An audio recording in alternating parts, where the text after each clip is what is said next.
Sa isang interview po, no, sinabi ni Prosecutor Bel Zamora na dapat dumalo si VP Sara Duterte sa impeachment trial tulad po ng ginawa noon ni Chief Justice Renato Corona. Kung sakali po na magpakita sa trial si VP, especially tomorrow, magkakaroon po ba ng pagbabago sa approach po ninyo sa direct examination, or sa palagay po ninyo, papaano po makakaapekto yung pagdalo ni VP sa trial sa mga diskarte at saka sa strategies po ninyo?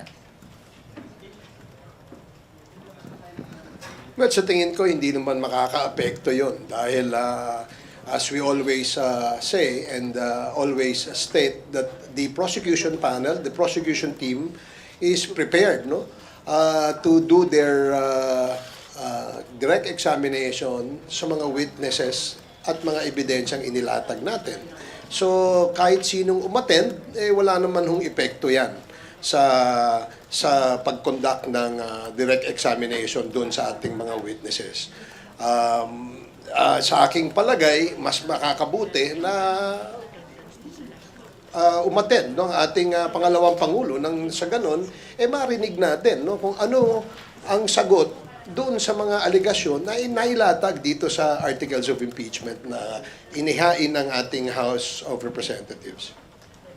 Ako idadagdag ko lang, it's not so much on the presentation of the case of the prosecution. It's her owning to her narrative that she is not guilty of all these charges. And the people deserve to know from her the truth. At the very least, denying all these allegations. So, hindi doon sa prosecution or mayroon bang epekto sa prosecution. Ito yung matagal ng panawagan ng taong bayan na pumunta siya kasi this is her trial. At marinig sa kanya, from her, kung ano yung mga kasagutan nila dito sa kaso na pinipresenta against her ng prosecution. Yes, maybe just to add a little bit to that. Diba? Again, regardless of who will be there, the respondent or anyone else, the strategy of the prosecution remains the same, that we will present evidence in a proper and efficient and effective manner. Now, if it will have any effect in the presence of the Vice President, if at all, maybe ito yung not on the strategy of the prosecution in presenting any of our witnesses. But at the very least, this will show that she's finally heeding the call of the people, asking her to show respect to the constitutional process and to the impeachment court by facing these charges in person and letting the people hear how she will answer these serious allegations.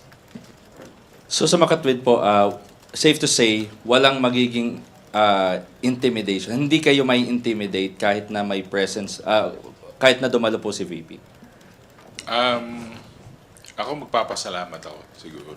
Thank you nakadalo ka sa Trial of the Century.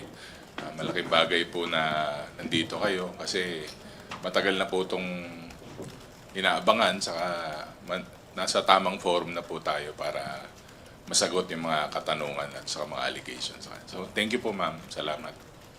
Nobody gets intimidated. Nobody gets intimidated. Ang pinag-uusapan dito yung proseso ng trial, yung pananagutan ng trial. So, nobody is being tried to be scared of. Kasi ang pinag-uusapan po nito, paano ilatag ang proseso, paano ilatag ang kaso, paano sagutin ang kaso. Siya naman po yung nagsasalita from the very start na ready na po sila sumagot ng kaso. So we take that as a sign that she will take her case, her trial seriously by attending in the coming days sana.